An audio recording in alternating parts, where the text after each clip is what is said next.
Hello, আসসালামু আলাইকুম। সবাই কেমন আছেন? আমি আমেরিকার ডিপিও থেকে বলছি, জ্যোতি। আজকে আপনাদের আমার ছিম গাছটা দেখাচ্ছি। ছিম গাছ এখনো ফুল আসে নাই। এটা হলো বরবটি সিম, এটা হলো চ্যাপ্টা চ্যাপ্টা সিম। দুটোটাই আমার বাংলাদেশ থেকে বীজ আনা, আমার ঘরে ঢুকে যাচ্ছে। দুইটাই আশা করি খুব শিগগিরই ফুল এসে যাবে মনে হচ্ছে।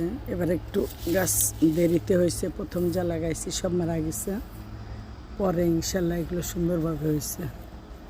যাই হোক, দোয়া করেন যেন চিম খেতে পারি। দেশে জিনিসের স্বাদ আলাদা, তাই না? অনেক মজা। কাল টমেটো খিরে কেটে গাছের থেকে ছিঁড়ে